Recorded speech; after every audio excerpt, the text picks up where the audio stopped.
this episode is going to be about video cameras. Obviously, I can't show you the one that I'm filming with, but it is a Sony HD, full HD Handycam.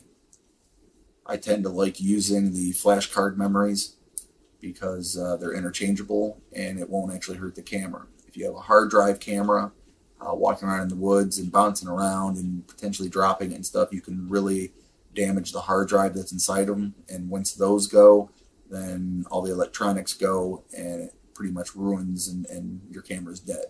So I tend to like the flash memory cameras better.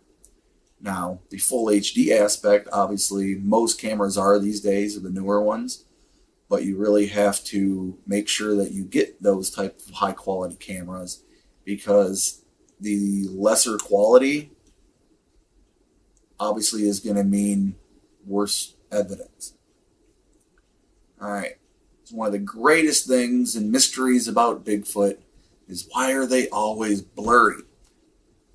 Anytime anyone takes a photo or a video of one, they're always moving and the camera guy is just jumping around with his camera and everything just looks blurry, and then you got to stabilize it and blow it up, and if you don't have full HD and you have a really crappy camera or an older version and you're trying to blow up something that obviously is a little bit further away, because somehow I doubt you're going to come across the Bigfoot in 20 feet because they're going to know you that you're coming a mile away, that you're going to get any decent evidence that way. So definitely a full HD camera, because there's 2 or 3 steps that you're going to need to go through to get the clearer evidence.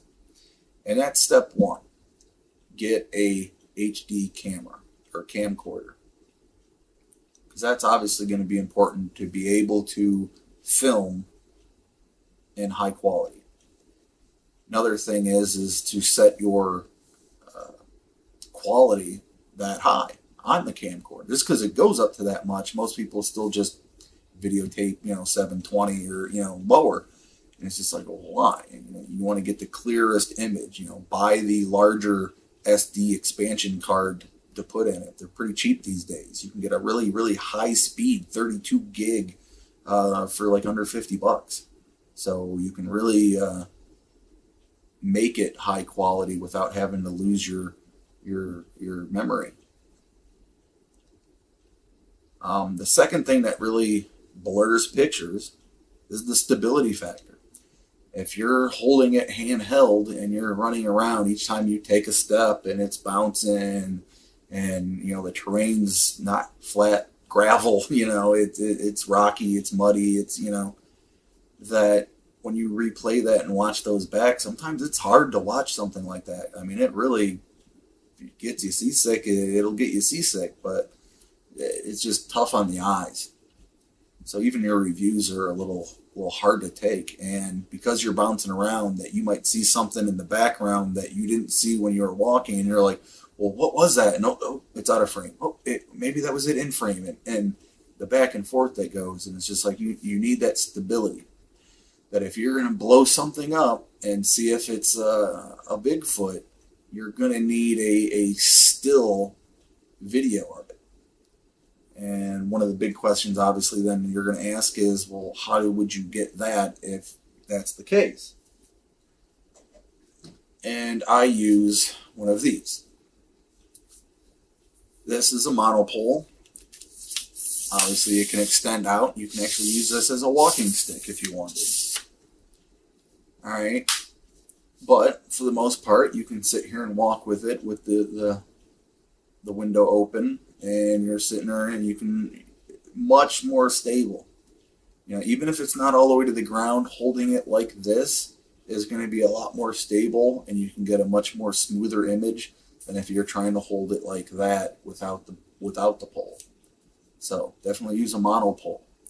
And there's definitely some advantages of a monopole over a full tripod, because I've tried using that too. I'm like, I've tried getting good at just grabbing it by all 3 of the feet, and then in a spur of a notice, like be able to unclick it, drop them all, lock them. It just takes too long. If something happens that quick, you want to be ready for it. And this is about the best way you can. It provides the stability that you need. So if you have the camera quality that's high, you have the monopole that actually provides you the stability to be able to focus on things. Even if you don't drop it all the way to the ground, you can like put it on your hip or your knee or, something to, provide that extra stability if you need it. Because that's going to go with step number 3. If you do see something, stop moving, zoom in, and wait. That's the big thing. As you're walking and you're trying to film, is what you're going to need to do is like, whoa, what was that? Stop, set it down, zoom in on it, and wait. See if it moves. See if it's breathing. See if you can tell if it's hair or moss or, whatever it is that caught your eye. But then your camera's still.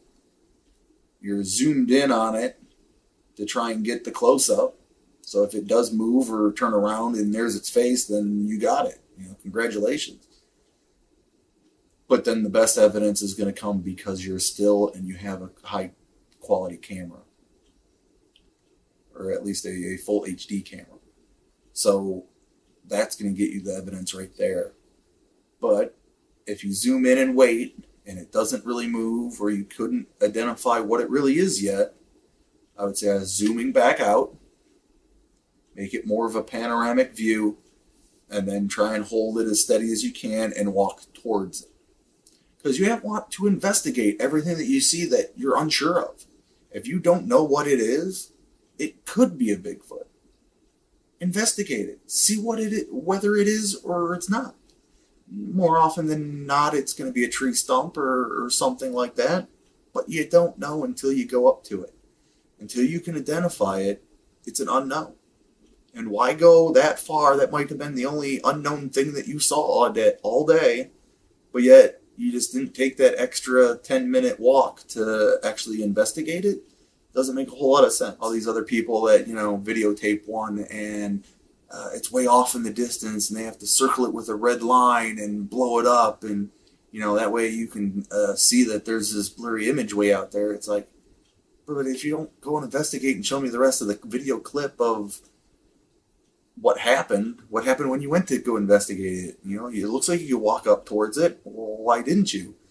And then you get all the idiots that, I was too scared, or I had to run away, or threw a rock at me, or, whatever the case may be. But those are the ones that I find most suspect just because it doesn't make sense. That could have been the only thing that you saw all day, but yet you refused to actually go and actually see what it was. Then obviously either you knew it wasn't a Bigfoot, or you just didn't care. I mean, either way, I'm not going to just believe you based on that. So, something to consider. So, that's the protocol I want everybody to start following.